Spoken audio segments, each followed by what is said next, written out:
There we are. Hello, everyone. Here we are. Audio check. Obligatory audio check is done. Welcome to the Average Intelligence Podcast. Did you miss us? I know you did. But unfortunately, my cohort, Eric, will be out of commission for the foreseeable future. I don't know how long. He's got major back issues and he's got to go through them. But worry not. This week, we have another solo special. I know you're very excited, but this time, he's got research. So, and you're probably here because of the prompt, or if you're a subscriber, you're here to watch the show. So, thank you very much. But worry not, we will have a temporary co host. You know this person very well, especially if you watch other podcasts on the RTA podcast pantheon. Yes, we are rebranding. More to come later. But, like I said, if you're a fan of this podcast or others on the Pantheon, you are well aware of this person. You know and love this person just like we do. And he will make, well, I just gave it away. Shit. He will make his debut as a co host next week. But this week, you're stuck with me. So without further ado, we will get into the topic. So, for a guy who's not gifted at math, to put it lightly and kindly, I'm big on numbers. Numbers are huge data, but even those can be skewed, and I'm going to show you why. So, a couple of things. What this podcast is not. This is actually not me trying to skew the facts my way. I simply have the facts. Some are good, some are bad for each of those people, Trump and Biden. What this also is, though, is not me. It's not going to be me pretending that I don't have biases because I'm going to lay them out. And believe it or not, later in this podcast, you're going to see why potentially having biases can be a good thing because it causes you to dig a little deeper to try to find if you're interested in truth.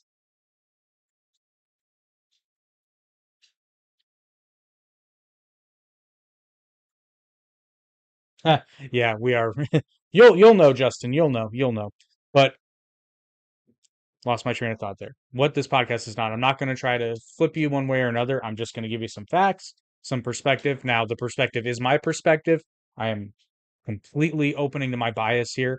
I don't love Biden or Trump, but I prefer Trump over Biden simply because selfishly, I did much better economically during the Trump years. But we're going to see later how that's not quite as clear of a picture as Trump would like you to believe. But it's also not quite as good as Biden would like you to believe. But without further ado, we'll get into it. So, Trump versus Biden, the numbers. All right. We're going to start off with the economy. Good place to start. So, the obvious one that jumped out at me and a lot of other Americans is inflation. So, let's just look at some numbers. So, just blanket statement. The Federal Reserve's goal for inflation is to be around 2%. A little bit less or a little bit more isn't really that big of a deal. So, but 2% is the goal. Now, an important number to take note of is the inflation rate under Obama's last term year as president in 2016 was inflation was at 1.26%. So actually pretty good. And actually, if you look back and you can find all this information, like Google's free, like I always like to say, inflation under Obama, especially his second term, was actually pretty darn good. But you'll see why that may not necessarily be good news for everyone a little bit later. Remember that whole bias thing I was talking about? Yeah. So let's just go through real quick. The inflation numbers under Trump, and these are average. Obviously, they vary a bit depending on the time of year, but on average, Trump's inflation numbers for 2017, 2.1%, 2018, 2.4%, 2019, 1.8%, and 2020, 1.2%. And then for Biden's numbers, 2021, 4.7%. And remember, this is post COVID. Admittedly, this is after Trump had spent a lot of money, but Biden would go on to spend a lot of money, as would be evidenced in 2022, when inflation, his average inflation rate in 2022 was 8%. Just that's Wow, that's four times the Fed's goal.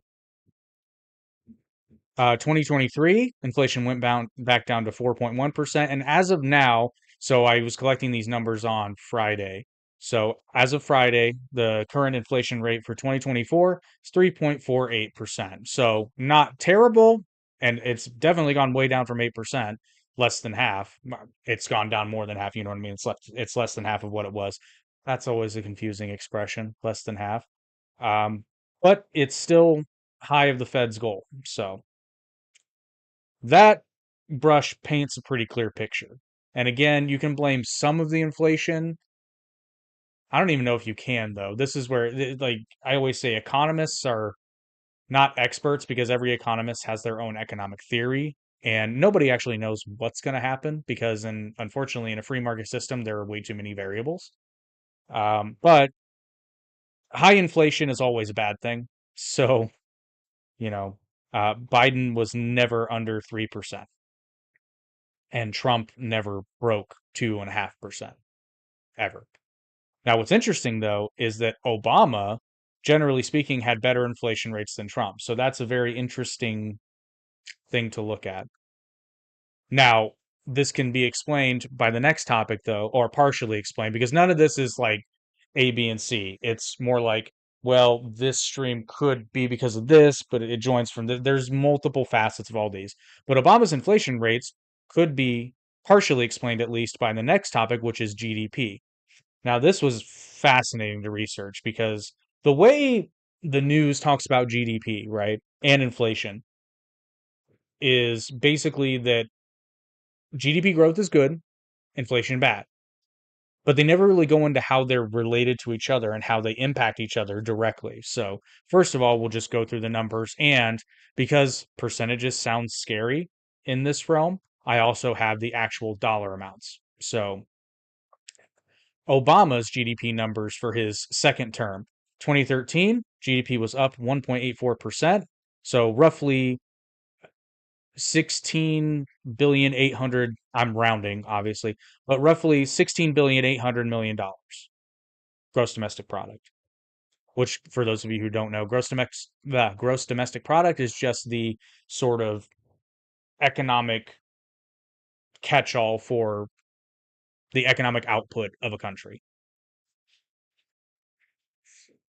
2014, gross domestic product was up 2.29% at roughly 17.5, so 17 billion 500 million. 2015, it went up 2.71%, so it was sitting at roughly 18 billion 200 million. 2016 was up 1.67%, so it was sitting at 18 billion six almost so 18 billion 695 million dollars. So decent bumps, pretty good bumps. Again, the goal for GDP is to increase by 2 to 3%. So Obama slightly low a couple years, but they're close enough to two that you'd consider them success. What's odd though is usually generally speaking, economies tend to do well, at least in the United States. Economies tend to do well during election years, and that was actually Obama's lowest year for increased gross domestic product. Without looking it up, I would imagine that's probably due to economic policy um, that Obama or Congress at the time had put through, whether it be through executive order or legislation. So you could blame it on Congress too, because Congress usually doesn't get the blame they deserve. So again, this whole thing that I'm doing right now is kind of unfair, right? Because there's very little that I'm touching on congressionally, but that's because unfortunately Americans tend to not really care as much during an election. It's usually all about the president. And I laugh because particularly with jobs, the president doesn't actually have that much control. There are things they can do that would definitely hurt the job market, which we'll get into with Biden in particular later. But yeah, they usually get more credit and blame than they deserve. But now we'll move on to Trump's GDP numbers. Oh, and by the way, Obama's average GDP growth over 4 years was about 2.13%. Now, Trump's average was 1.57%, and this is where I'm going to get into the nuance of things because, as everyone's aware, COVID happened in 2020 and that tanked Trump's average. So I'll get into a hypothetical scenario in a bit to kind of show how this is skewed, but let's just go over the raw numbers now. 2017, GDP increased 2.24%. So we're sitting at 19 billion 400 million. 2018 plus 2.95%, so 20 billion 500 million. 2019 up 2.29%, so 21 million 380 million. And then in 2020, GDP dropped by 2.77%, so minus 2.77. So we were sitting at 21 billion 60 million. So again, dropping almost 3% sounds like really, really bad, but it was honestly only a difference of about 220 million dollars, which in the scheme of the entire country is really not, it's really not that, it's like it's bad, but it's not world ending. So they definitely um yeah, they over sensationalize. And honestly, these numbers are not Trump's fault because COVID happened and a lot of a lot of states completely shut down. Every state had some level of shutdown, and some states were just completely shut down. Others obviously bounced back. Actually, I take that back. I think South Dakota never shut down. So credit where credit's due, if I'm thinking right. I don't believe South Dakota ever shut down, and Florida was shut down for barely any time at all. But now, Biden numbers. 2021, GDP increased by 5.95%, so bumping us all the way up to 23 billion 315 million. 2022 increased by 1.94%, putting us at 25 billion 439 million. And 2023 GDP increased 2.5%, so putting us at 31 billion 799 million dollars in output, roughly speaking. So Biden's average, and obviously we don't have 2024 yet because it's not done, but Biden's average was 3.46%. So this is why, credit where credit's due, this is why when they report on the economy, they say Biden's economy is better than Trump. So if you're looking at just raw GDP numbers, yes, that's not the whole picture because the economy encompasses much more things than GDP. Now, here is where I'm talking about. Remember how I said at the beginning, bias can be a good thing? Now, this bias is less political and more just actually observing the world at large, right? So I look at these numbers and I say, well, on paper, yeah, Biden's economy is way better. So why am I and so many other Americans, why are we feeling the financial pinch? Why is everything so expensive? Why is everything's up? Everything. The economy is not, I mean, the economy is not horrible. It's the United States after all. But I mean, generally speaking, the economy is not as good now for most people as it was during the Trump years. So why is that? So I started digging. The first thought I had was, well, let's assume for a moment that COVID never happened. And we can never know fully what was going to happen to the economy under Trump if COVID had never happened. So, in the absence of raw data, I thought I'll take an average. So getting rid of 2020, Trump's GDP increase average was 2.5%. So I did some hypothetical numbers. So let's go back to 2019. The GDP, sorry, had increased 2.29%. So Trump was sitting at 21 billion 380 million. So in the hypothetical 2020 with no COVID, let's say that Trump's GDP, the GDP under Trump increased 2.5%. That would have put us at 21 billion 915 million. 2021, same thing, 2.5%. Oh, and I'm also assuming that Trump had won the election. So that's why these numbers will make sense.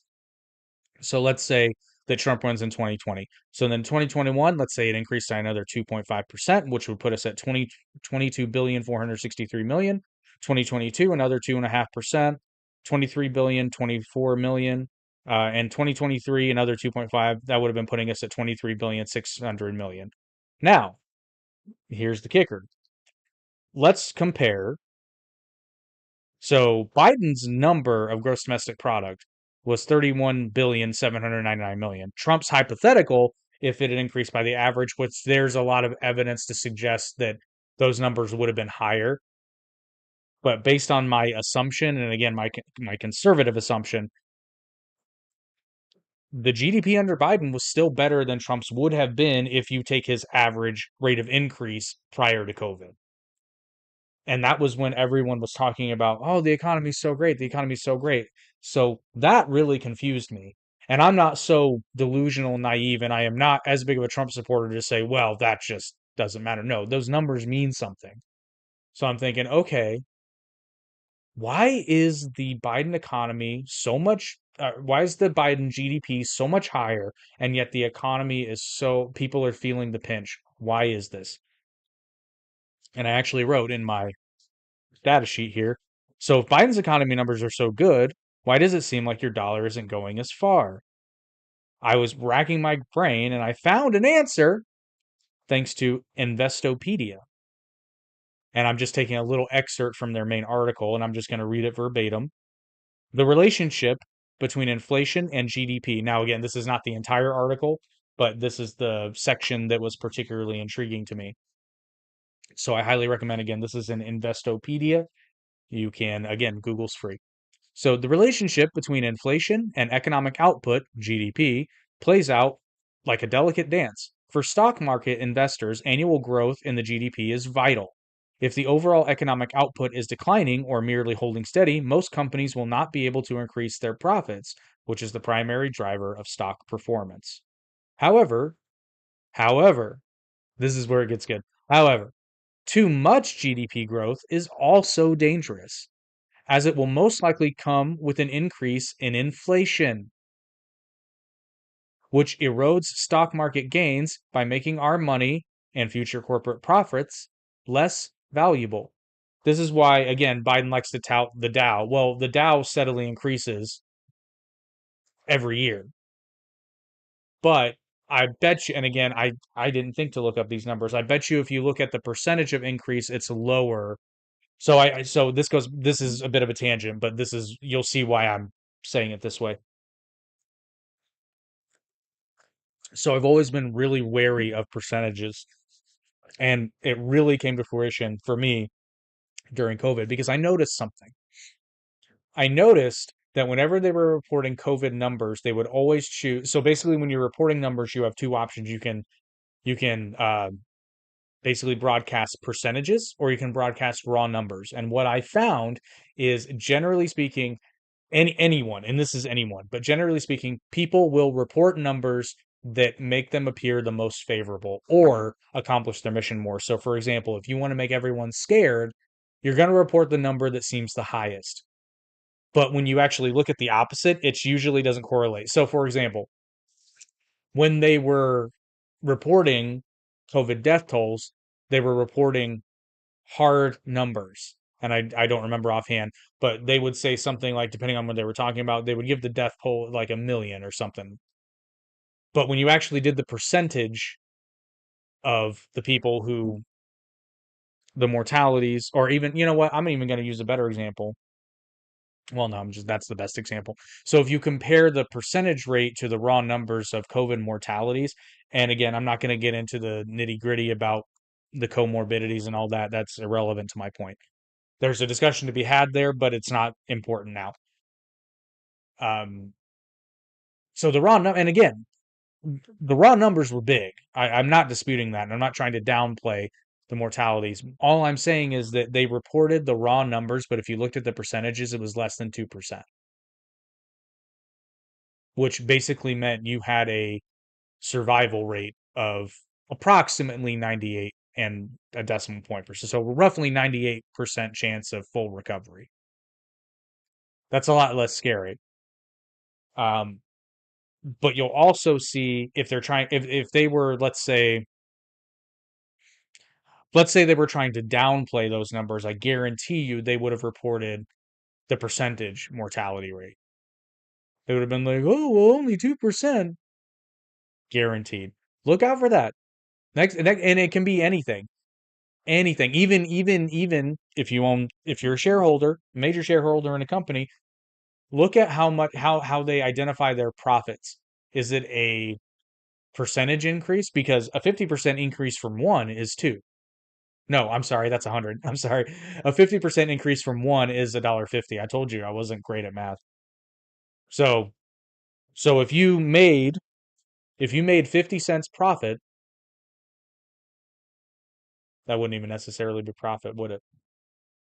Yeah, if you made paid for a dollar, sold it for $1.50. I own a store. This is bad. So if you made 50 cents profit and you wanted to impress a room full of shareholders, you would say you had a 50% increase. You made a 50% profit. Oh, 50%, that's amazing. So what was the cost? What was the cost of the good? That's what I'm saying. So you will find in almost every place that if they're telling you a percentage, they're trying to hide the raw number. And if they tell you a raw number, the percentage is less than impressive, generally speaking. Another example, it's like, oh, well, we make, we sell each product for $20. Well, what's your profit percentage? Well, that depends on what the cost of the good is. But like, let's say the cost of the thing in general is $15. So you're making a $5 profit on an item that costs you $15. Now, if you're selling billions of them, that's not that bad. But generally speaking, that rate of profit is not ideal for any business because, again, you have to sell a ton of them to make any money, and the cost is higher than your profit. So, not good. So, they're probably going to give you the raw number in that case. Just look out for that one. But anyway, continuing. Most economists today agree that 2.5 to 3.5% GDP growth per year is the most that our economy can safely maintain without causing negative side effects. And that Florida Mayo was like, what negative side effects? And I like to remind everyone this is the Average Intelligence Podcast. I'm not an economist, not even close. I'm not the guy you come to for financial advice. That's why I'm quoting other people. But where do these numbers come from? To answer that question, we need to bring in a new variable: unemployment rate. What? Unemployment rate into play. Studies have shown that over the past 20 years, annual GDP growth over 2.5% has caused a 0.5% drop in unemployment for every percentage point over 2.5%. It sounds like the perfect way to kill two birds with one stone: increase overall growth while lowering the unemployment rate, right? Unfortunately, however, this positive relationship starts to break down when unemployment gets very low or near full employment. Extremely low unemployment rates have proved to be more costly than valuable because an economy operating at near full unemployment will cause two important things to happen. One, aggregate demand for goods and services will increase faster than supply, causing prices to rise. Now, remember all those jobs that Biden created? Remember that.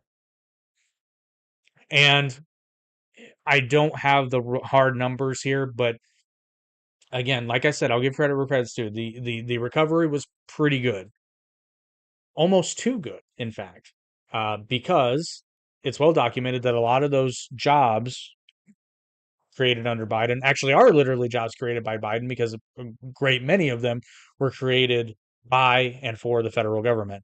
The increased number of IRS agents, for example, and that's one of many examples. So, yes, they increased jobs, increased GDP, and increased inflation. So, if you've been paying attention, you might be starting to see why prices are rising. And there's other reasons for other things, right? So oil prices have been affected by a lot of the conflicts, blah blah blah blah blah, but like everything, food prices, and then there were still lingering effects from the supply chain issues. So it's like a perfect storm. But we will continue. So I'm going to say that again. Aggregate demand for goods and services will increase faster than supply, causing prices to rise. And two, companies will have to raise wages as a result of the tight labor market. This increase usually is passed to the consumers in the form of higher prices as the company looks to maximize profits. Now, I know what all the socialists and all the, I don't mean Democrats, but like all the, billionaire haters, shall we say. And again, from a moral standpoint, I understand it. But as a business owner, I can say if I'm not maximizing my profits, then what the fuck am I doing there? I don't work 50, 60, 70 hours a week. And yes, I do sometimes work 50, 60, 70 hours per week. Actually, 50 is the most common, but sometimes it's more. Why do I work that much if I'm not making money? What the fuck am I doing? So that's all I'll say to that. Over time, the growth in GDP causes inflation. Inflation, if left unchecked, runs the risk of morphing into hyperinflation. Once this process is in place, it can quickly become a self-reinforcing feedback loop. Now, what they mean by this is because in a world where inflation is increasing, people will spend more money because they know that it will be less valuable in the future. This causes further increases in GDP in the short term, bringing about further price increases. Plus, the effects of inflation are not linear. In other words, 10% inflation is much more than twice as harmful as 5% inflation. These are lessons that most advanced economies have learned through experience. In the US, you only need to go back a few decades to find a prolonged period of high inflation, which was only remedied by going through a painful period of high unemployment and lost production as potential capacity sat idle. And this gives credence to a lot of people. Ben Shapiro comes to mind who say, and I am in this camp, so I'm going to identify my bias, who say that FDR actually prolonged the Great Depression by pumping money into the economy the way that they did. So that gives some credence to it. So many people, when they're talking about the economy, believe their school is the only answer. And really, and in reality, and I can say this with certainty, it's just like that article said, the economy is a very delicate dance, and you can't go too far, much like politics. You can't go too far one direction because it negatively affects other things, because everything's connected. It's like a circle. And then lastly, for the economy, things to consider, we will move on to debt, specifically the national debt. And unfortunately, I accidentally closed the chat.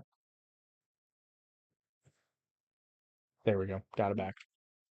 By the way, feel free to chat if you disagree, agree, especially if you disagree. But debt, and this is where it gets so a little caveat here. So I'm going to say some numbers. You will find different numbers from different sources. I tried to be as accurate as possible. It's impossible. It's not possible to nail down every dollar amount spent, nor is it possible to nail down every dollar attributed directly to the president because some of it was part of legislation that the president may or may not have supported parts of. So, but these are just general statements, right? And I did the best I can. So under Trump, Trump added $7.8 trillion in debt to the country, including $3.6 trillion in COVID relief debt, which is way too much money. Way too much money. Admittedly, like, even if you love Trump, you have to admit that was way too much spending, particularly from a conservative or an alleged conservative, because it's debatable as to whether Trump is actually a conservative. Republican, sure. Conservative, kind of depends. Biden has spent $7.9 trillion so far, including $2 trillion in COVID relief debt. Now, some of that. So Biden gets credit for some things that were actually initiated by the Trump administration. The vaccine comes to mind. So that's why some of you may be wondering why Biden on paper didn't spend more than Trump. And that's because, well, some of the money had already been allocated before he was president and he just rolled it on through. So one of many reasons. But Biden has spent more than Trump so far, and that number's only getting bigger. We still got another year at least. And so when it comes to debt, I mean,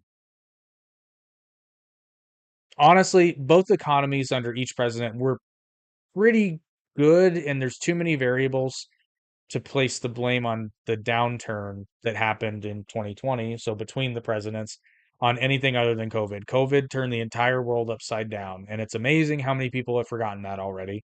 Now, the direct reason as to why the world got turned upside down is up for debate, honestly. But COVID was at COVID, jeez, COVID was at least the reason given as to why the world was turned upside down. Now, the problem when it comes to the election, though, seems to be consumer confidence, which Biden does not have compared to Trump. Because if you recall, even if you don't like the guy, when Trump was president, everybody was talking about all the money they were making, booming economy, record unemployment at the time. There was a lot of confidence moving forward. The economy was not riding high because, oh, I'm sorry, the economy was riding high because things were looking up under Trump. And Trump has a clear advantage over Biden when it comes to the inflation rate and had a clear advantage until COVID happened. So, again, I'm fairly confident, and we'll never know unless somebody invents a way to travel between multiverses, but I'm pretty darn confident that if COVID had not happened, Trump would have won in 2020. Pretty confident in that. Because again, he was riding a wave. And just, okay, let's compare because I know some of you, well, probably not, but some of you may be watching this and thinking, but Trump was terrible. Trump was this, Trump was that. And I can understand how some people don't like Trump, especially for rhetoric, which we'll get into because it is a problem. But let's compare sort of the concerning issues under each president. So when Trump was president, a lot of people were somehow afraid of his racism, which makes absolutely no sense if you actually look at data and actually look at what he says with context. But that was it. And then like LGBT rights, which again, if you actually look, things were honestly not bad. Um, I laugh because it just wasn't true. It just wasn't true. But look at the voter concerns. So Trump's biggest problem was rhetoric when it came to voter concern, right? And abortion. Abortion was a big one. Probably the most legitimate issue people had with Trump was abortion. So I get it. And I even said the Republicans were dumb. Well, you can't really. It was dumb because let's assume for a moment that the Supreme Court, the conservative Supreme Court justices wanted, which this isn't their job, so I'm putting on my tinfoil hat for a second. Let's assume they were part of wanting Trump to win, right? Even if you wanted to overturn Roe v. Wade, that was not the time to do it. I still maintain that that was one of the many reasons why Trump's candidates all tanked for the most part outside of like heavily red areas in the 2022 midterm elections. That and the just outright the conspiracy theorists, right? The people that uh I'm not going to fault them for supporting Trump, but the candidates that supported Trump even in the face of reality, saying that the people that were saying that the election was stolen, which again, I still maintain it was, but not in the way that most of those people were saying. When you change the rules in a lot of the battleground states that same year, that's a little suspect. But I've said it before, I'll say it again. Joe Biden did, according to the rules, because the Constitution allows states to hold elections how they see fit. Joe Biden did win the 2020 presidential election. However, a little bit dubious, but I digress. Trump's strategy should not have been to say that the election was stolen. Trump's strategy should have been, okay, everyone, we know they took it. We know they stole it. We know they changed the rules. They cheated. It's like going to Vegas and counting cards. They cheated. So we need a strategy to make sure that doesn't happen again. That's what they should have done. It's like if they had put, and in hindsight, there's another reason. So if they had put effort into the reelection campaign rather than the stolen election campaign. And let's even assume, for the sake of argument, let's assume that they did steal the election. Okay, let's assume, just for this example, let's assume that they did actually steal the election. Are you better off? So if the machine, if the Democratic Party is the machine, the man behind the curtain that controlled everything, right, is a better strategy to try to openly fight that machine, or is a better strategy to try to find a way to subvert that machine the next go around? Because if the machine actually controls everything, you will not win. You can't win. Or at least the chances of you winning are very, very low. I don't believe that. I'm just saying, for the sake of example, it's another reason why Trump's sort of strategy moving forward, and even to a point in this election, shouldn't have gone that way. But that's another story. And now let's move on to everyone's favorite thing, foreign policy. So for this, I just have some highlights, and I remember now. I was gonna read an excerpt, so you might have to bear with me in a second because I want to read the excerpt to you. I'll just have to find it. But some foreign policy highlights from Trump and Biden. Like I said, this is not everything. Oh, what does Justin say? I don't think Trump will win so much as Biden is basically throwing the game. Interesting take. I actually want so I'll message you about this off air. I want to do something on the RTA podcast because I know where you live. I'm not going to say it. I don't know if you care. Seemingly intentionally. Okay, yeah, I want to talk about this. So like I know you live on the western area of Canada, and then I've got another buddy in Toronto, and I want to have you guys on the Arte podcast and discuss the Canadian perception of American politics. And I think it would be handy because we have somebody on more of the west coast of Canada and then somebody in the, Toronto area. So I think that would be a very fun discussion. But we'll talk. We'll talk. So some foreign policy highlights from Donald J. Trump. Trump withdrew the United States from the Iran nuclear deal and reinstated sanctions. And with the benefit of hindsight, that was fucking great. I didn't understand at the time, nor do I understand now why you would want Iran to have any nuclear capability whatsoever. Um, it was stupid. Trump was dead on right. I will argue with anyone on this. Iran has not demonstrated since the revolution, 1979. The nation of Iran, or the government of Iran, I should say, has not demonstrated any goodwill whatsoever when it comes to the West, and sometimes openly saying that they want to wipe certain nations off the face of the earth. Israel comes to mind. And when somebody tells you who they are, you should believe them. So I digress. Uh, Trump imposed tariffs and started the quote trade war with China. Now, here's the thing about the tariffs, and I understand, much like the economy, tariffs are not a they're not a simple thing. There are a lot of consequences by putting them. Personally, I thought they were great. And here's why. So I work in an industry that deals with a lot of imports. At the time, or prior to the Trump tariffs, I should say, practically all of it was coming from China, right? Now, everyone in my industry was freaking out. And I said, I've told the story before.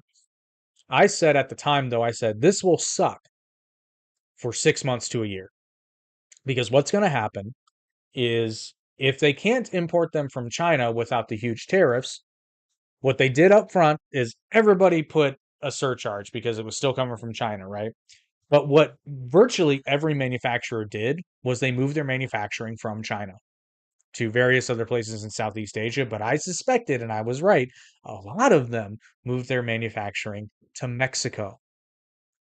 And that was a great thing. It's a great thing for Mexico. And some of these places are still in the process of being built or have recently finished being built. And they're transforming economies in various areas. I'd have to look into specifics as to what areas of Mexico for all, but a lot of manufacturing moved to Mexico. And that's great. That's fantastic.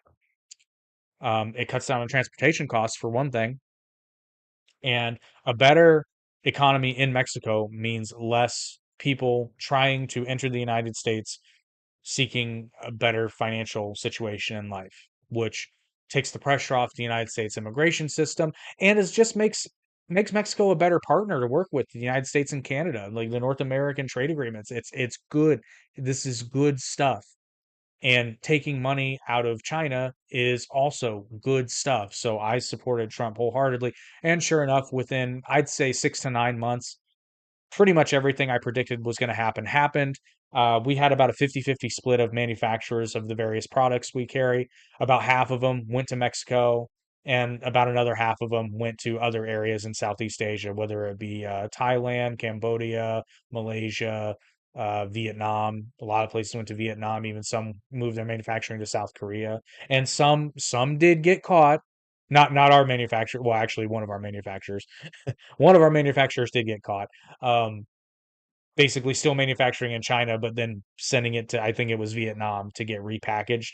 And they did get caught, and the situation has since changed. But so some companies did do that. A lot of them got caught. Trump mediated the Abraham Accords. How he didn't get a Nobel Peace Prize for this? Well, actually, I do know, is because if it had been anyone else, they would have gotten the Nobel Peace Prize for this. But since it was Donald Trump, they said, no, Trump can't win. But Trump mediated the Abraham Accords along with Israel and got signed agreements with Bahrain, the United Arab Emirates, Morocco, and Sudan, and with Saudi Arabia's agreement still in the works before Biden's election and the October 7th attack on Hamas. Many people, and I'm included in this group, many people believe that that was one of the many reasons for the October 7th attack was to the hope was to destabilize and end relations between Saudi Arabia and Israel. And it's pretty clear. Well, it's known. It's known that Iran backed Hamas on those attacks, right? I mean, it's pretty fucking obvious. And in fact, it's been confirmed by people in Israel and la di da. But Iran would not want Israel and Saudi Arabia to be on the same page and have peaceful coexistence and recognition of one another because, and you got to remember, the war going on in Yemen, right? The Houthis, which that'll come into play later. That Saudi Arabia is getting flack, so they actually understand each other probably better than they don't understand each other. Than they being Israel and Saudi Arabia. But I do honestly believe I think that they will sign the Abraham Saudi Arabia and Israel will sign an accord with one another, and that's very bad news for Iran, or at least the Iranian government. Trump formally recognized Jerusalem as the capital of Israel and moved the U.S. embassy there. Again, that was a good thing, I think. Trump became the first sitting president to visit North Korea. I'm on the fence on this one because I under like it's a it's on the surface a good thing for sort of de-escalation, but again, Yeonmi Park made a very good point, and she said she was very pro-Trump, but that didn't sit right with her because, and I understand, I don't know that she's 100% right, but she would know better than me, honestly. So this kind of doesn't carry a lot of weight, but I can see why she would perceive that as giving legitimacy to a dictator. And I get it. I get it. But I guess it depends on what your end goal is. Trump signed a peace agreement with the Taliban to end the war in Afghanistan gradually. Now, so this is very interesting because I've been fighting this criticism of Trump for a long time because I gave Biden, righteously, I gave Biden a lot of shit for his withdrawal from Afghanistan. And everybody said, well, Trump made a deal with the Taliban. So here's the funny part, though. Trump actually didn't make an agreement with the Taliban, at least not directly. He kind of sort of did. But for the sake of clarity and nuance, I actually have the 3-page agreement that was made between the Trump administration and the Islamic Republic of Afghanistan. And again, in the interest of nuance, I'm going to read the entire thing to you. So the point I keep making is that people say Trump negotiated with the Taliban. Let's just say he did. Well, I mean, he did, but let's say he sat across the table with the Taliban directly, which he didn't, but let's just say he did. That agreement is subject to certain rules and situations that may or may not happen. And like I said, you know, presidents can increase and go back on, especially if terms are broken of an agreement, right? So my defense of Trump negotiating this is essentially on a surface level, it's like, yeah, but if it became pretty clear that the country was going to become destabilized, especially before all Americans and allies had been withdrawn from the country, or if it seemed as though the Taliban was just going to start becoming a terrorist hub again, Trump absolutely would have been within his right and probably would have done a troop surge and reneged on the deal because the Taliban would have broken the rules first, which Biden did not do. But I digress. So I'm just going to read this to you. Sorry for being boring, but this is in the interest of nuance. So, the Islamic Republic of Afghanistan, a member of the United Nations and recognized by the United States as the international community as a sovereign state under international law, and the United States of America are committed to working together to reach a comprehensive and sustainable peace agreement that ends the war in Afghanistan for the benefit of all Afghans and contributes to regional stability and global security. A comprehensive and sustainable peace agreement will include four parts. One, guarantees to prevent the use of Afghan soil by any international terrorist groups or individuals against the security of the United States and its allies. Two, a timeline for the withdrawal of all U.S. and coalition forces from Afghanistan. Three, a political settlement resulting from intra Afghan dialogue and negotiations between the Taliban and an inclusive negotiating team of the Islamic Republic of Afghanistan. So, part of this agreement is a negotiation between the Taliban and the Afghan government of the time. So just to be clear, Trump did not negotiate with the Taliban. Trump invited them, or I shouldn't even say Trump, the United States under Trump invited them to the negotiating table in the hopes that there would be a peaceful transition. And four, a permanent and comprehensive ceasefire. These four parts are interrelated and interdependent. Pursuit of peace after long years of fighting reflects the goal of all parties who seek a sovereign, unified Afghanistan at peace with itself and its neighbors. The Islamic Republic of Afghanistan and the United States have partnered closely since 2001 to respond to threats to international peace and security and help the Afghan people chart a secure, democratic, and prosperous future. The two countries are committed to their long-standing relationship and their investments in building the Afghan institutions necessary to establish democratic norms, protect and preserve the unity of the country, and promote social and economic advancements and the rights of citizens. The commitments set out here are made possible by these shared achievements. Afghan and U.S. security forces share a special bond forged during many years of tremendous sacrifice and courage. The Islamic Republic of Afghanistan and the people of Afghanistan reaffirm their support for peace and their willingness to negotiate to negotiate an end to this war. The Islamic Republic of Afghanistan welcomes the reduction in violence period and takes note of the U.S. Taliban agreement, an important step toward ending the war. The U.S. Taliban agreement paves the way for intra Afghan negotiations on a political settlement and a permanent and comprehensive ceasefire. The Islamic Republic of Afghanistan reaffirms its readiness to participate in such negotiations and its readiness to conclude a ceasefire with the Taliban. Just going to take a sip.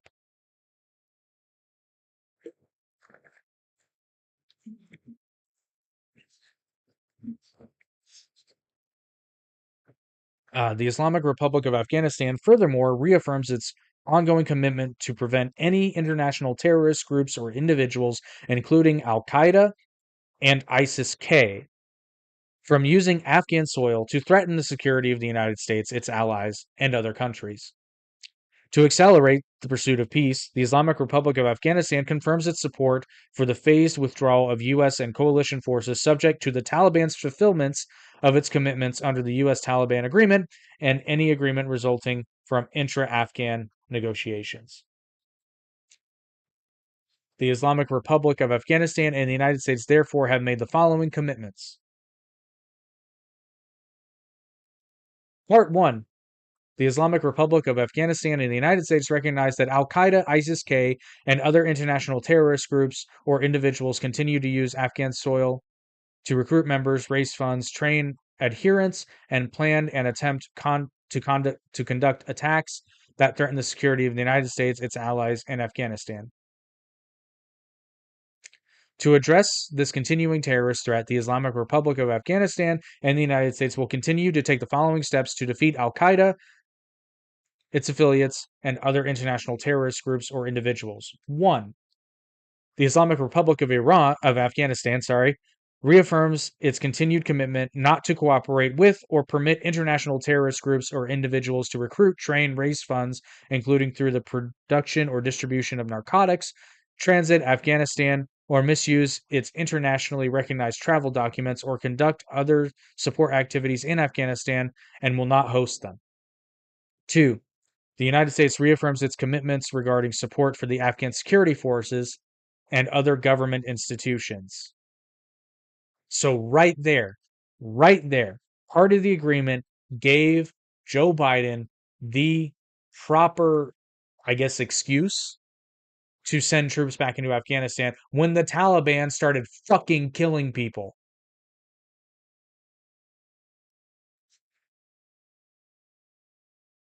Including through ongoing efforts to enhance the ability of Afghan security forces to deter and respond to internal and external threats, consistent with its commitments under existing security agreements between the two governments. This commitment includes support to Afghan security forces to prevent Al Qaeda, ISIS-K, and other international terror groups or individuals from using Afghan soil to threaten the United States and its allies. The United States reaffirms its readiness to continue to conduct military operations in Afghanistan with the consent of the Islamic Republic of Afghanistan in order to disrupt and degrade efforts by Al Qaeda, ISIS-K, and other international terrorist organizations or individuals to carry out attacks against the United States or its allies consistent with its commitment under the existing security agreements between the two governments and with the existing understanding that U.S. counterterrorism operations are intended to complement and support Afghan security forces' counterterrorism operations, with the full respect for Afghan sovereignty and full regard for the safety and security of the Afghan people and the protection of civilians. Now, I'm going to read an excerpt from a book a little bit later on, or a couple excerpts actually, that from an eyewitness on the ground that talk about members of the Taliban killing Afghan civilians. So, I digress. The United States commits to facilitate discussions between Afghanistan and Pakistan to work out arrangements to ensure neither country's security is threatened by actions from the territory of the other side. Part 2. The Islamic Republic of Afghanistan and the United States have consulted extensively on U.S. and coalition force levels and the military activities required to achieve the foregoing commitments, including through the support of Afghan security and defense forces, subject to the Taliban's fulfillment of its commitments under the U.S. Taliban Agreement. The Islamic Republic of Afghanistan, the United States, and the coalition jointly assess that the current levels of military forces are no longer necessary to achieve security objectives since 2014, or achieve security objectives since 2014, Afghan security forces have been in the lead for providing security and have increased their effectiveness. As such, the parties commit to take the following measures. That's debatable.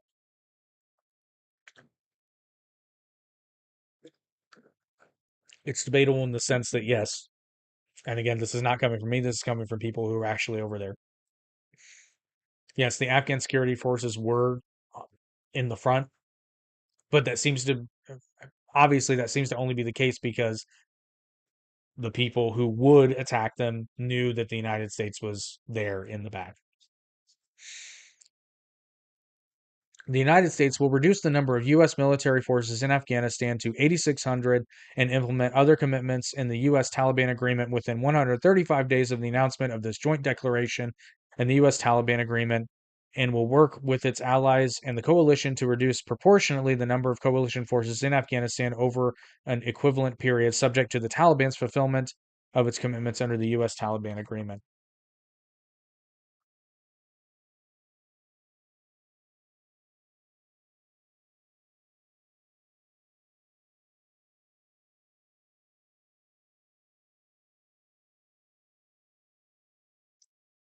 And I apologize. I actually don't. Oh no, this is the document from the State Department.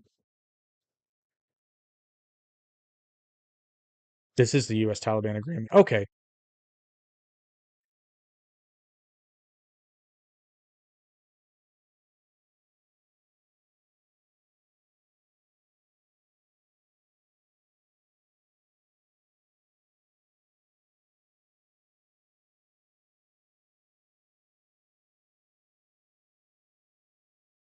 Okay. I have another document here that I might.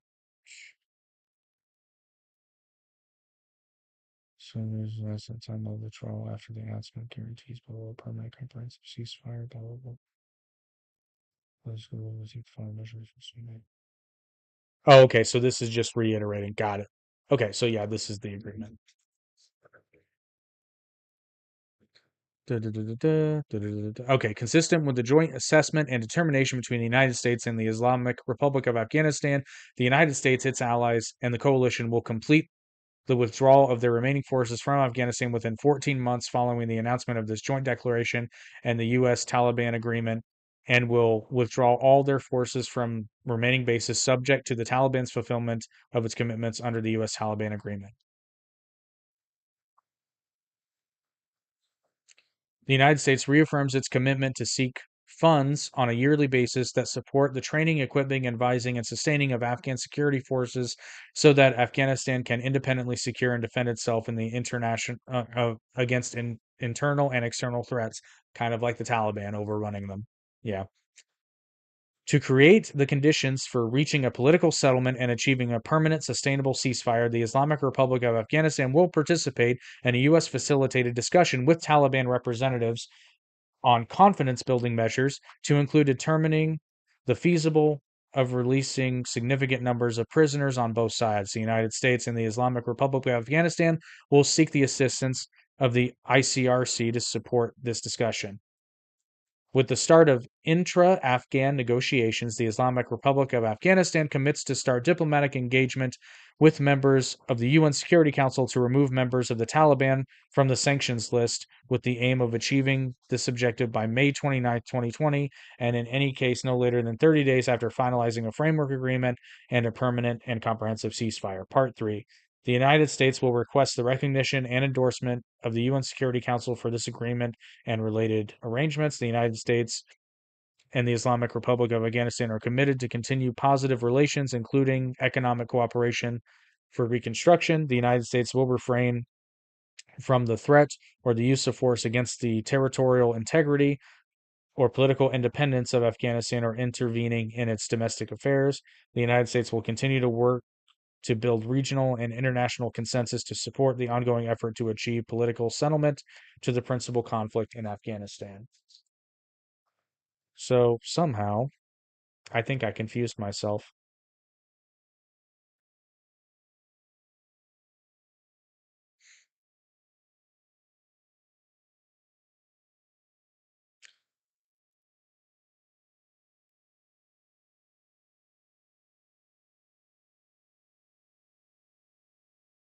Okay. So I printed out the wrong document, but I have the right one. So but they're connected. So this is the Doha Accord. Well, hang on. Maybe I didn't. Okay. The agreement for bringing peace to Afghanistan. Peace agreement signed by the United States and Taliban on February 29, 2020 in Doha, Qatar to bring an end to the 2001 to 2021 war in Afghanistan. Blah, blah, blah, blah, blah. So the agreement stipulated fighting restrictions for both the U.S. and the Taliban and provided blah, blah, blah, blah, blah. Okay. The agreement.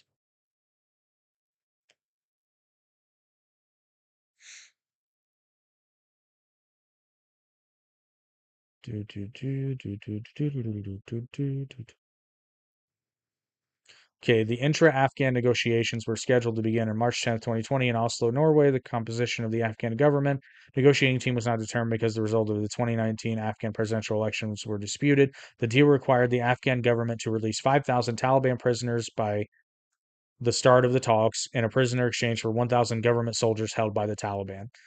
The provisions of the deal included withdrawal of all NATO troops in Afghanistan, a Taliban pledge to prevent al Qaeda from operating in areas under Taliban control, and talks between the Taliban and the Afghan government. The United States agreed to an initial reduction of its force levels from 13,000 to 8,600 by July 2020, followed by a full withdrawal within 14 months of the Taliban if the Taliban kept its commitments. NATO Security General Jens Stoltenberg pledged to bring down NATO's numbers from about 12,000 to about 12,000 for roughly 16,000 troops. The United States also committed to closing 5 military bases within 135 days and expressed its intent to end economic sanctions on the Taliban by August 27, 2020.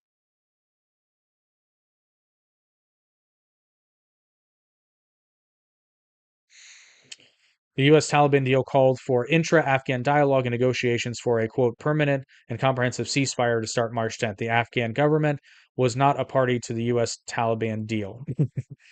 And on March 1st, Afghan President Ashraf Ghani, I believe that's how you pronounce it, rejected the prisoner exchange, saying, quote, the government of Afghanistan has made no commitment to free 5,000 Taliban prisoners.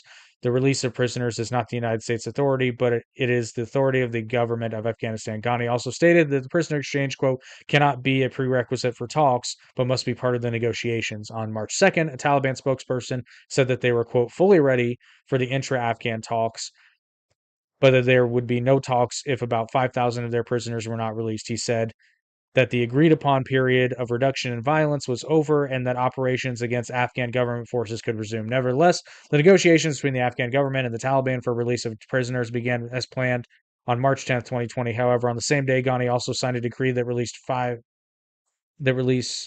the decree for the release of 1,500 Taliban prisoners on March 14th, but only if they agreed to sign pledges guaranteeing that they will not return to battle. On the same day, the United States started withdrawing troops, despite the fact that the terms of the peace agreement also received unanimous backing from the UN Security Council. Sources close to the Taliban, including Taliban spokesperson Suhail Shaheen,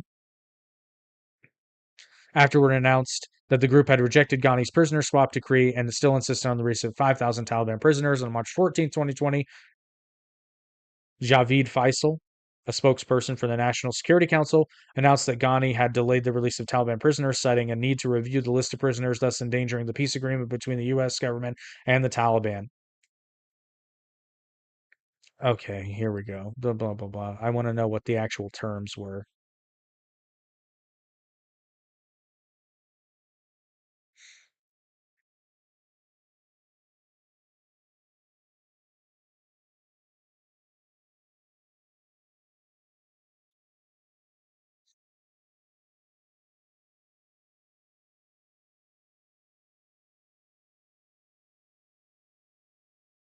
Just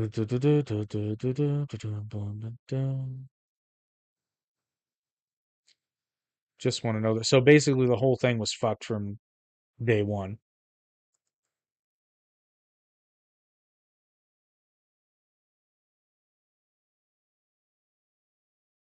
See, here, like on August 14th, 2020, one of the 21 members of the Afghan negotiating team, Fawzia Kufi, and her sister Mariam Kufi were attacked by gunmen near Kabul.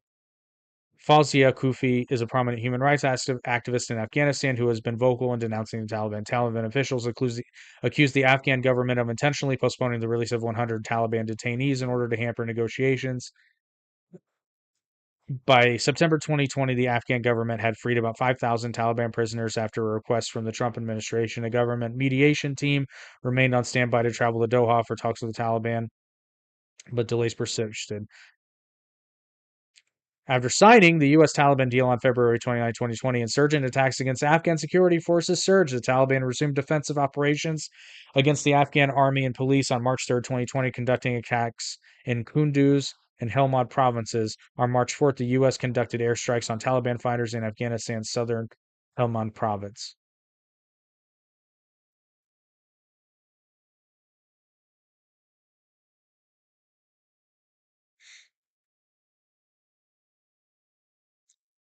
See, this is just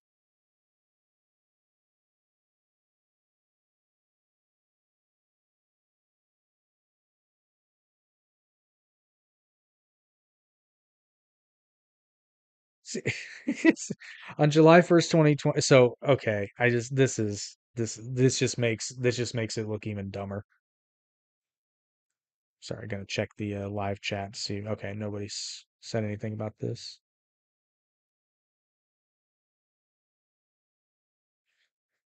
Oh gosh, this is bad.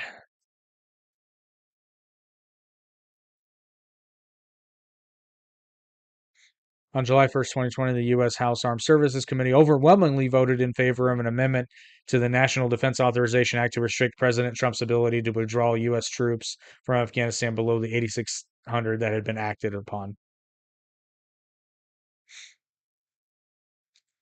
On January 20th, 2021, at the inauguration of Joe Biden, there were 2,500 U.S. soldiers still in Afghanistan. Biden's national security advisor, Jake Sullivan, said that the administration would review the withdrawal agreement on April 14th. The Biden administration said the U.S. would not withdraw the remaining soldiers by May 1st, but would withdraw by September 11th. On July 8th, Biden specified a U.S. withdrawal date of August 31st.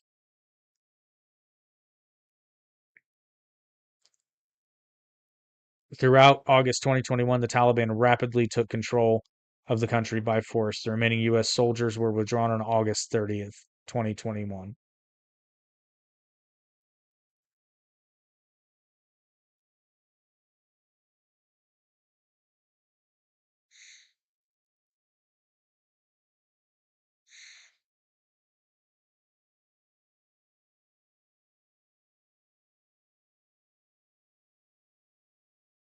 Uh,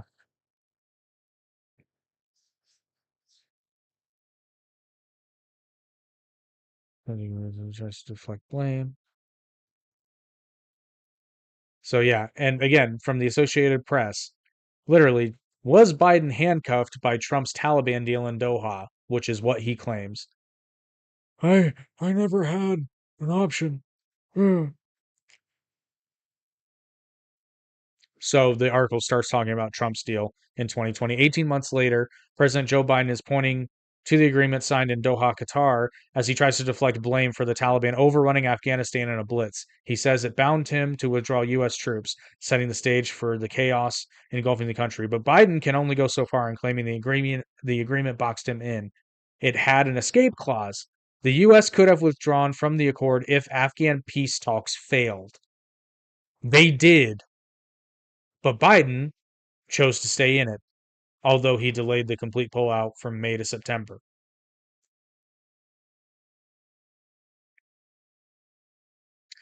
Quote, if he thought the deal was bad, he could have renegotiated. He had plenty of opportunity to do that if he desired.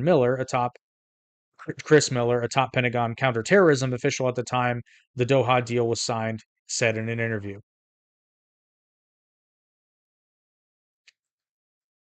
So basically, I was right.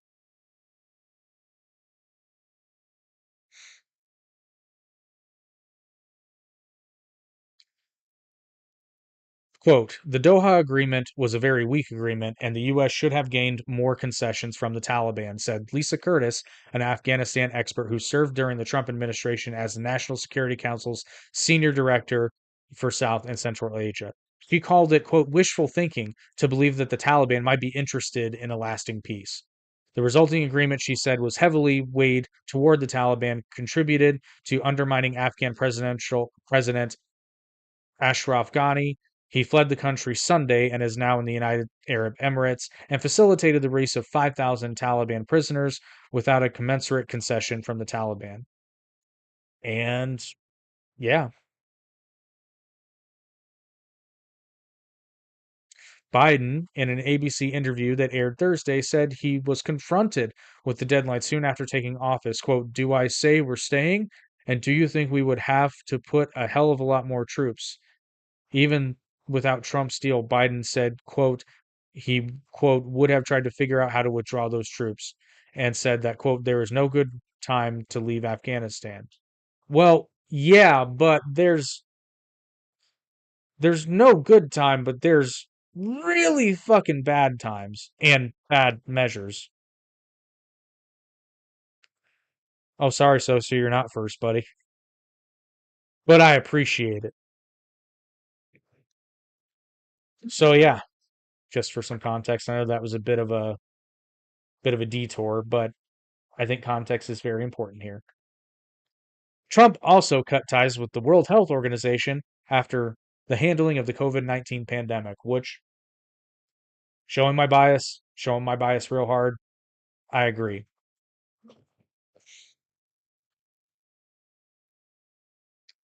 So some Biden foreign policy and international relations highlights. Withdrew U.S. troops from Afghanistan. 13 U.S. service members were killed by a suicide bomber during the withdrawal. And for a change,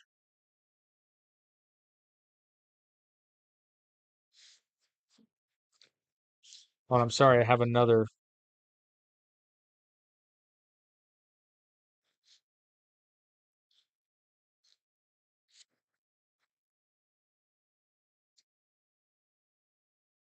So I had another article, but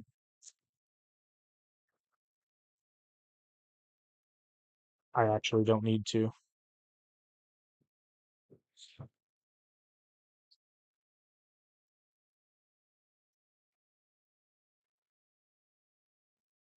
I have another article, but I had an even another article. I'm all kinds of discombobulated here. And I apologize. I was supposed to highlight this. I forgot. So bear with me 1 second. I will.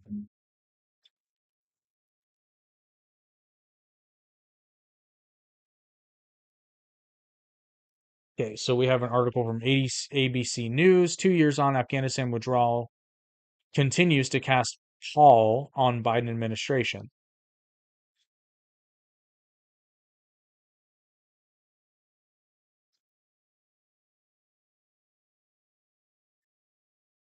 So I've got to find the.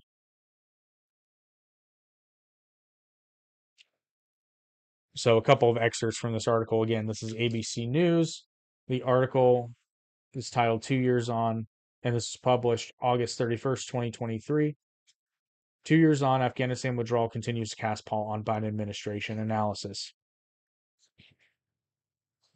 Retired Rear Admiral Mark Montgomery, now Senior Director of the Foundation for Defense of Democracy's Center on Cyber and Technology Innovation, says he called Biden's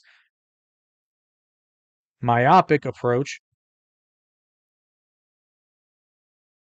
says what he called Biden's myopic approach resulted in the president shutting out critical warnings. Quote, in the face of significant pushback from the senior military advisors, he overrode all their concerns and recommendations and executed an absolutely catastrophically bad policy, he argued in an interview with ABC News. Now, if you recall, Biden said in an interview that it was not going to be another Saigon. It was, in fact, exactly another Saigon, complete with people hanging off of aircraft as they were lifting off.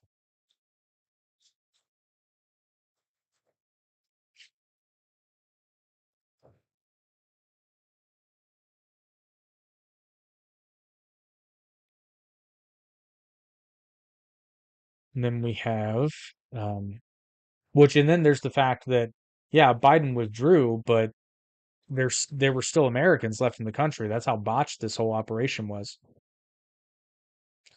Quote, oh, who is this person? Ah, and although Biden estimated at the end of August 2021 that 100 to 200 American citizens who wanted to depart Afghanistan remain in the country, Secretary of State Antony Blinken indicated last month that the administration had facilitated the departure of roughly 900 U.S. citizens since the U.S. occupation had ended.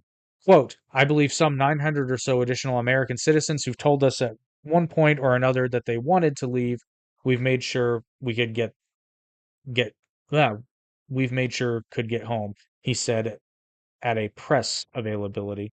But an unknown number of Americans are still trapped, including some who are being detained by the Taliban. Thousands of Afghan allies eligible for resettlement in the U.S.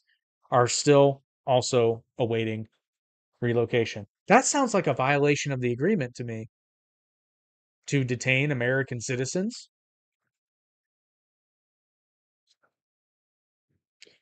On the world stage, Montgomery, who we quoted before, says the perception of calamity in Afghanistan has amplified the need for the United States to succeed in other theaters. Quote, you really could see us as a very dubious ally, he said. If you're Taiwan, if you're Japan or Korea, if you're Estonia, Latvia, Lithuania, you have to be asking yourselves, is the United States willing to sacrifice American service members to meet its treaty and stated obligations to us?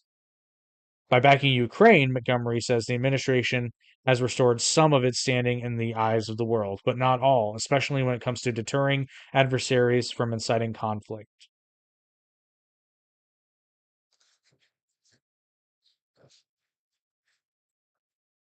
And now, just to showcase, and there are some really gut wrenching photos in this article showing the withdrawal.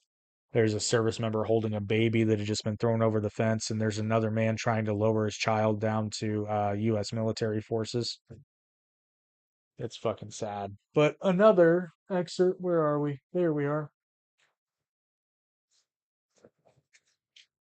So another excerpt I'm going to try to read from you is from Tim Kennedy's book, Scars and Stripes. I highly recommend you buy this book,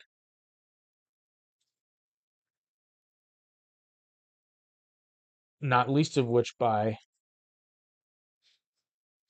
the fact that the entire last chapter deals with Tim Kennedy being on the ground in Afghanistan.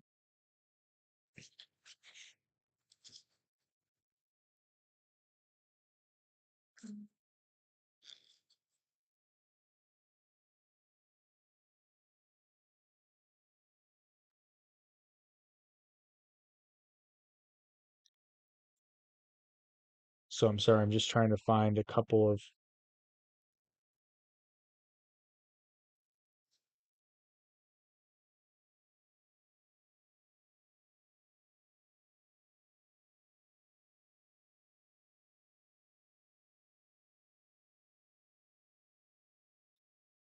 And I apologize for the silence. I'm just trying to find.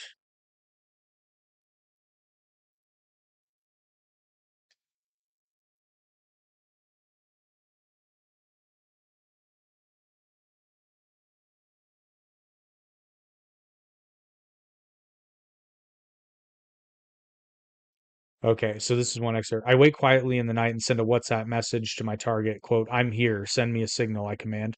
I watch the double check marks appear, and a moment later, some 100 meters away, I see a phone screen lit up. Stay there, I tell her. Sea Spray and I move quietly to her location. We wait 50 meters away and observe. There's no movement. We inch closer. Have you seen the new movie about the astronaut? I say firmly. I have, and it was absolutely bananas, comes a reply. She passed far and near recognition signals. My challenge had to include the word astronaut. Her response had to include bananas. We close the distance. When we get there, she has her documents ready. Sea Spray and I confirm that the passports she has with her match the ones we received digitally. Okay, this is Our Lady, and these are her 5 kids. Let's move, Sea Spray offers up. We start to move out of the field we're currently in toward the town proper. when we see movement from when we see movement that doesn't belong to us, Taliban. The news has shown a very clear the news has shown a very calm and nonviolent Taliban, but that isn't the Taliban we're seeing out here. Another group operating parallel to us had rescued a woman and was about to load her into their vehicle when she got separated from them by a few feet. The Taliban murked her right on the hood of their vehicle, brains everywhere. It was a dare. Now that she was dead, the team had no legal cause to fire on the Taliban and were no longer a threat, as they were no longer a threat, so they left. We didn't want that situation, but we also didn't want two against a lot of bad guys gunfight with a woman and 5 kids in tow. In fight or flight, sometimes flight is the right response. We grab them and start running.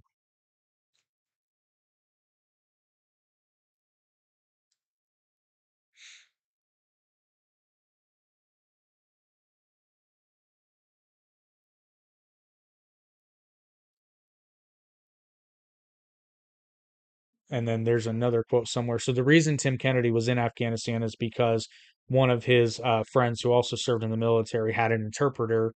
I don't know if Aziz was his real name, but that's the name they use in the book. They probably did change it for obvious reasons. Wanted needed to get out, him and his family. And so he went and helped with an NGO, non-government organization that's still operating, actually, Save Our Allies. So you definitely, if you can and want to, definitely support them because they're doing incredible work.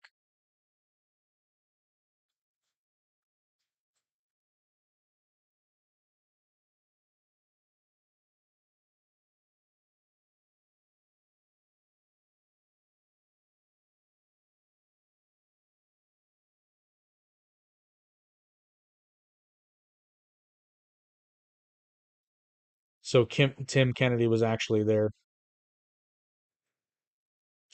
A suicide bomber got inside the wire and detonated, killing 13 U.S. service members, all 25 years old or younger. One of them, I would find out later, is Sergeant Nicole. I don't know if it's pronounced Gee or G, a young leader who grew up a few hours from where I did in Sacramento. She helped us earlier that day when we had to search the women we rescued before bringing them on base. She was really sweet and high energy. She wasn't going through the motions. She greeted every Afghan with a smile. She loved her job and her service. This is absolutely the worst possible situation. I joined the military in my early 20s. I felt old then. I felt knowledgeable. I felt like I had experienced life. I had no idea. These brave troops, 11 Marines, one corpsman, and one soldier, gave their lives to help those in need. There is nothing more honorable.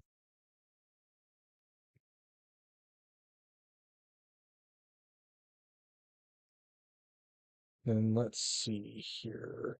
There's one in particular I'm trying to find.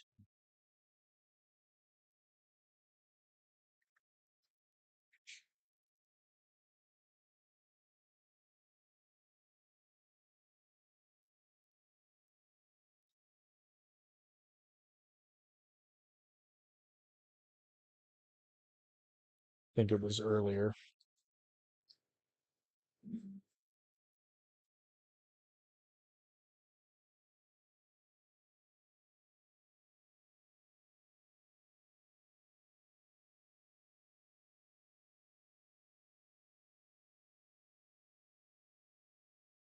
I apologize. I'm trying to find this because it is very helpful contextually.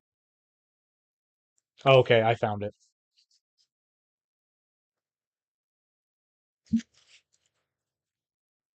And this is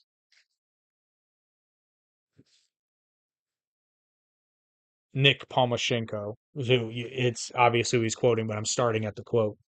What a fucking shit show, man, he says, he being Nick, referring to our own government's performance so far while shaking his head in disgust. Nick's an idealist. He still gets genuinely surprised when people fail as badly as we are failing on this mission right now. Quote, how do we pull out all of our forces and then try to evacuate? He asked. He isn't really talking to me. He's just venting. He and I have had this conversation about 1,000 times in the past 48 hours. We sip our coffee in silence for a little while. Him wrestling with being let down by America, and me wrestling with a conversation I had earlier with Chad Robichaud.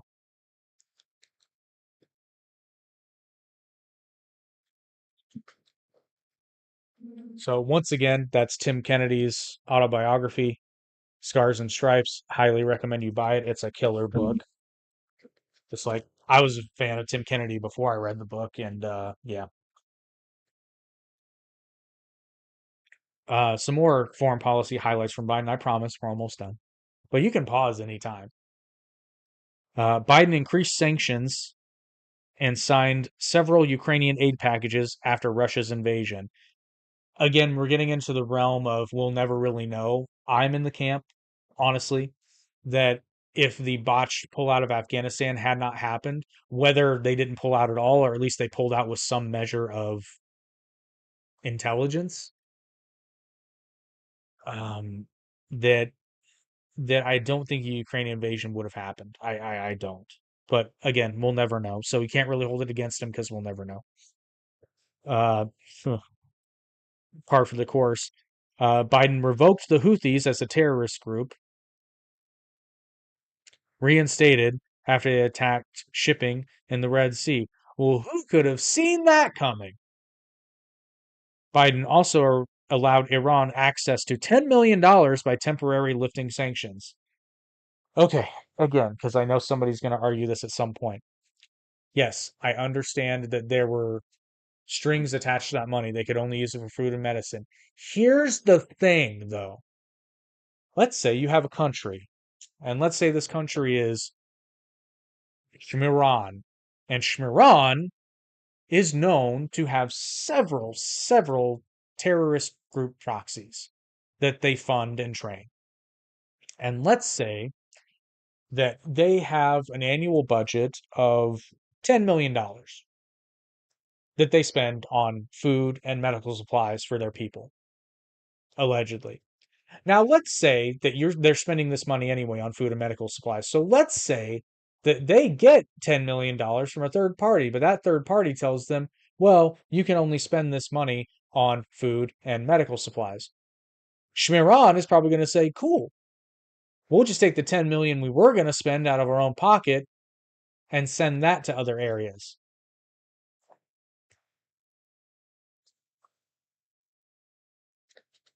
Moving on to campaign promises.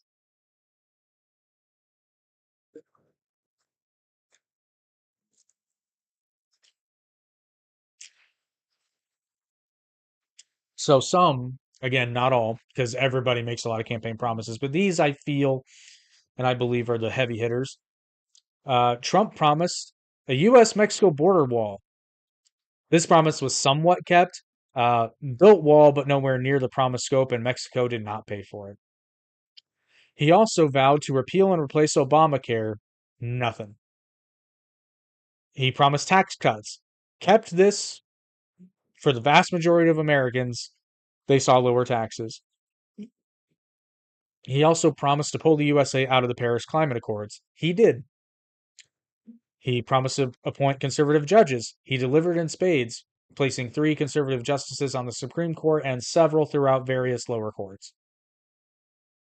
He promised to obliterate ISIS, and he delivered, which he was able to deliver thanks in large part on the progress that was made during the Obama administration, but he delivered. He promised to move the embassy in Israel to Jerusalem, which he did. He promised to increase military spending. He kept this promise. He increased spending on military in relation to the Obama era cuts. However, he did not exceed spending in the Obama administration in total because there was just not enough need. But he did increase military spending in relation to the cuts in the later years of the Obama administration. He vowed to prosecute Hillary Clinton. He did not keep this promise. And he also vowed to rebuilding infrastructure. Not kept, but to be fair, he did try. The various deals kept falling apart in Congress. Biden, on the other hand, promised to combat COVID 19. He kept this promise, sort of. He rolled out a lot of aid and policies that likely had little to no impact on the virus itself, but all this is up to interpretation. He promised to rebuild the economy. Again, he kept it, but sort of. Job growth is up, arguably somewhat artificially, because I mentioned before how a lot, not the majority, but a lot of those jobs were actually not in the private sector. And GDP is up. But remember what we talked about before. Inflation is down, but still higher than under Trump, and many Americans are feeling the pinch at the grocery store, gas tank, and virtually everywhere else, including their utility bills. He promised to end gun violence. Nada. He promised to protect access to abortion. Not kept as of now. I and I'm pretty sure this is what's going to happen. They're definitely going to use it to run on in 2024. They probably easily could federally get something done in abortion. A lot of Republicans would agree to like a 15-week, and I'm sure they'd be able to negotiate to get it out of the House. The Senate would pass it. But like I said, if they do something now, he can't run on it later this year.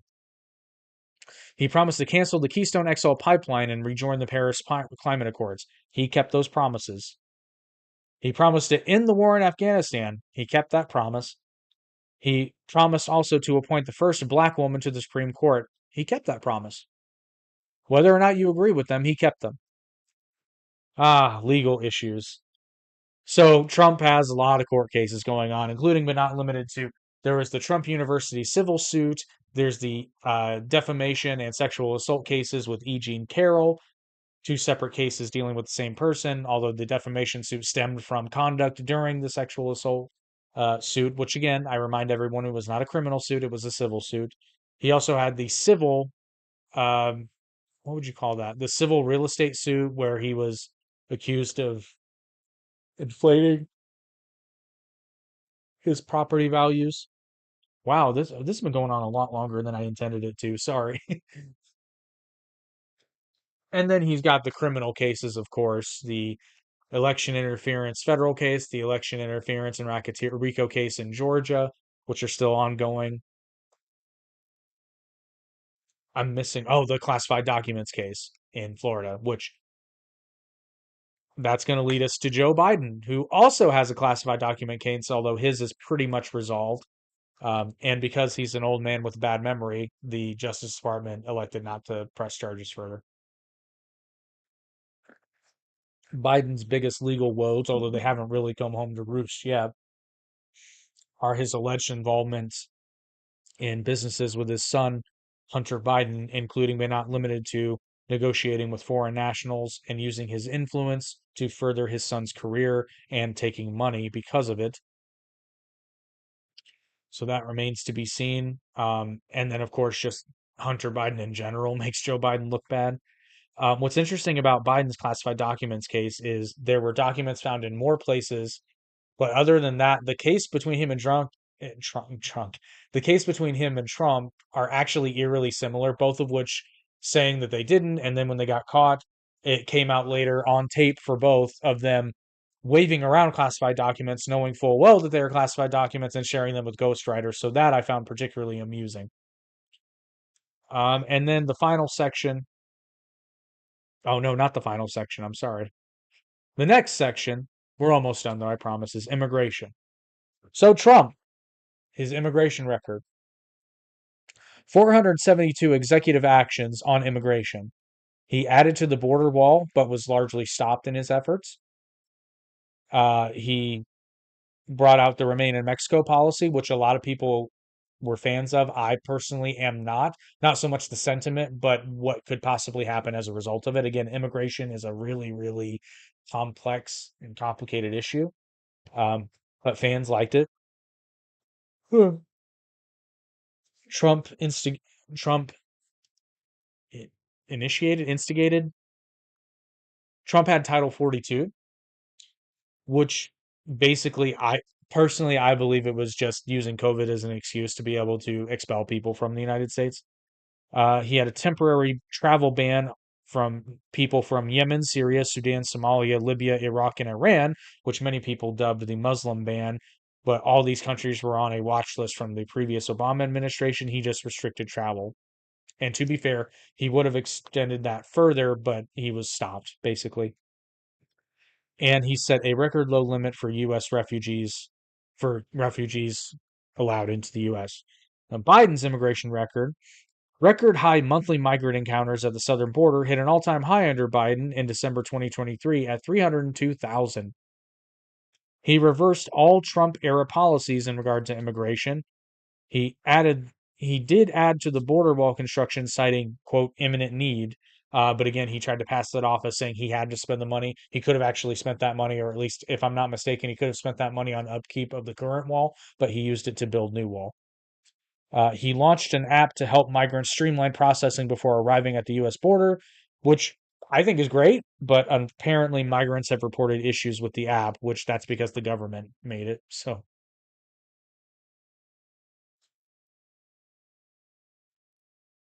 and then just a note here when we're talking about numbers.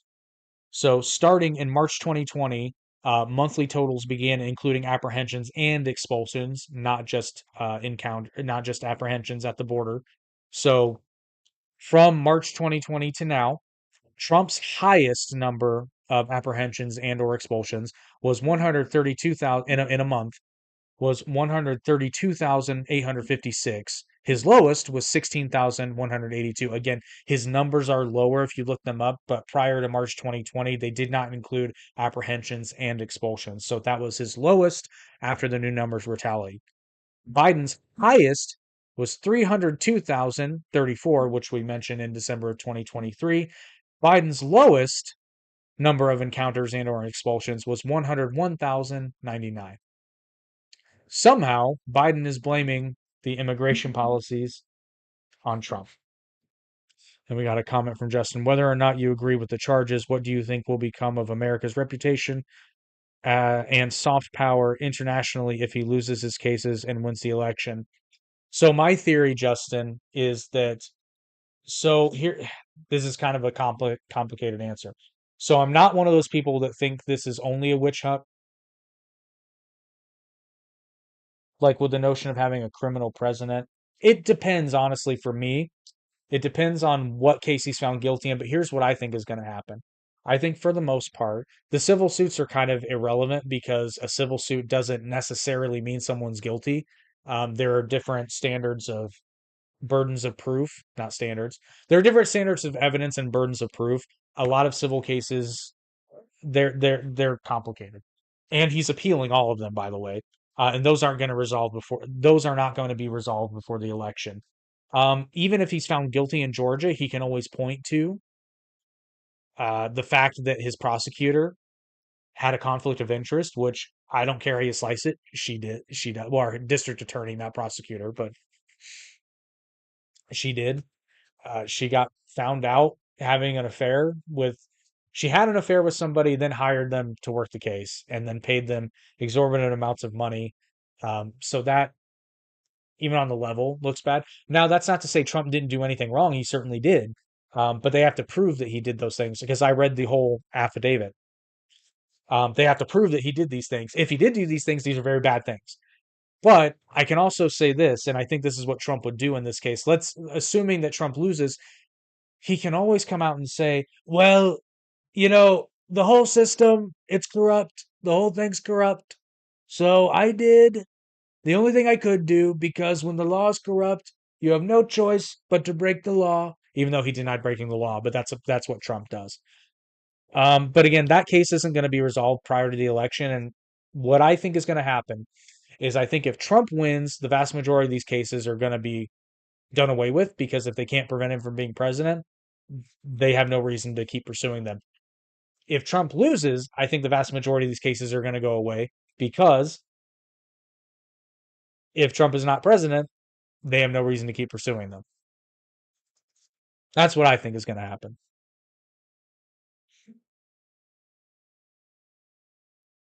Kaya says America is already a big joke. It doesn't matter who we have. A reputation will always be as stupid and rich.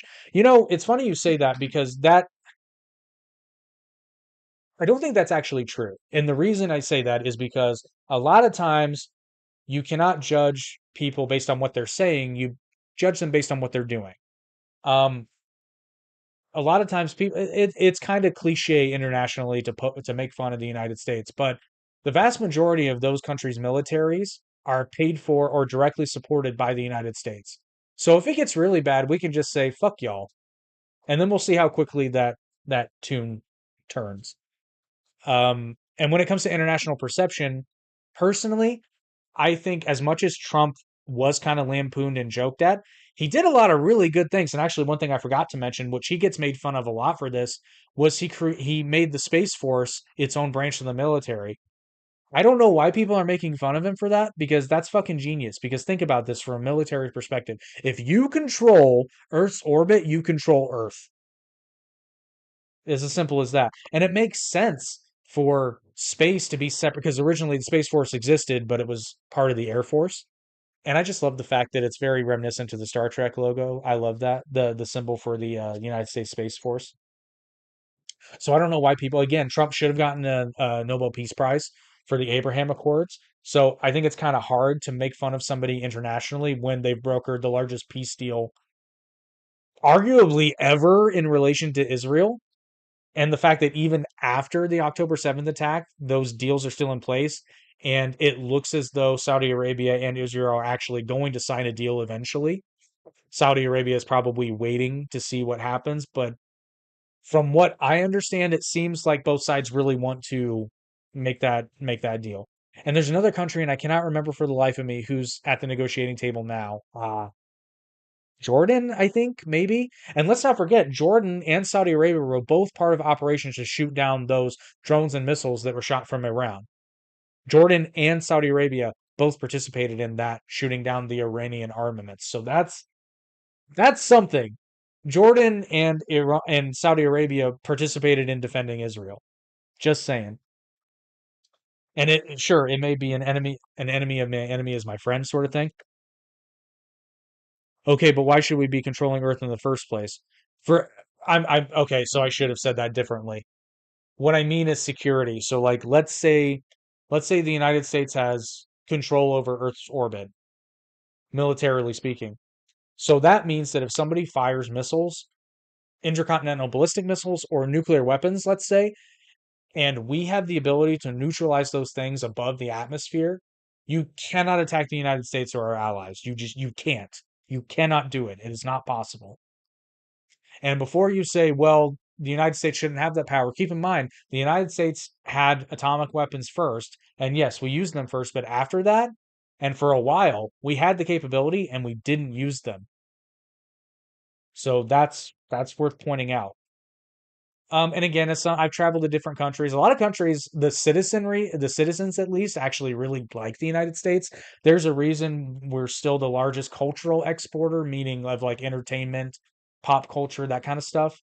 Um, and the fact that, oh God, I completely lost what I was going to say. We still are, I believe we're number one in immigration from all across the world still. So there's a reason for that. So as much as people like to poke fun of the United States, it's when you actually look at the facts, it's actually not. There's a lot of things that people take for granted and they may not even know the United States does for them. And I think that if the United States stopped doing those things, foreign aid, again, is another one. And that's not even just the government. The United States citizens are some of the most generous people in the world in terms of giving aid to other international causes. You know, to this day, several American missionaries still travel to Africa and provide medical care, build houses. Africa, Central South America, all across the world, they do this. It just feels like we're over preparing for hypotheticals instead of working on our own current issues. Space Force is also stupid. Space, I agree. I think Space Force should be changed to Starfleet, but that's just because I'm a Star Trek nerd. But again, that perspective that you have, okay, so I'm not trying to sound hawkish on foreign policy. Thank you for the conversation, by the way. I like it when people engage, and we're almost done with the list. So that sort of mentality has been in place before a large conflict sort of erupts. So, for example, before the Second World War started, there were a ton of people saying the United States shouldn't be involved. The United States shouldn't be involved. And there were also people on the other side saying we need to be prepared for an imminent attack, and they tried to warn the government. And that's how Pearl Harbor happened. Now, there's other variables. There's always other variables, and unfortunately, it's kind of like the argument against increasing budget for anti-terrorism, because if you stop the terrorism attacks, they don't happen, and then you don't have justification for keeping your programs and needing funding. So I guess in a way, you're right, but in a way, it's like, well, yeah, but that kind of shows that it's working.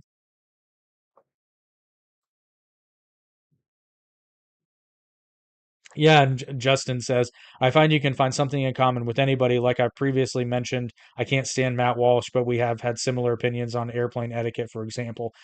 Yeah, and that I think that's the secret. That I believe is the true secret to international relations is finding that common ground. And usually that common ground is trade. Everybody likes money. Even communists like money. They just don't like to fess up to it. But Venezuela is not communist, but Venezuela exports oil, state-run oil, but they export it, so they like money. And trade is usually the best foreign policy. And then the final category, where you would think Biden has the clear advantage, but honestly, not if you listen to him, is rhetoric. Now, I actually have here to wing it. So Trump definitely has a rhetoric problem, and I think Trump is his own worst enemy when he talks. He's hilarious, yes, but it does not help him from a presidential perspective.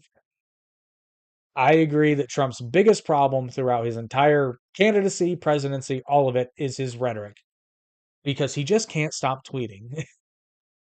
Now, personally, I find most of them funny, but it's not very presidential. But Biden, on the other hand, Biden says he's going to be the president of unity, and then I think it wasn't this year's, it was last year's State of the Union gives a and I'll be honest, and I'll explain why I say this in a second because I don't like bandying about the word Hitlerian all that much. But if you if you look at the stage for his State of the Union in 2023, I'm pretty sure it was when he had like the red lights looking like the Empire from Star Wars, like very Hitlerian. Because if you look at Hitler's famous speech, they had the pillars of light, right?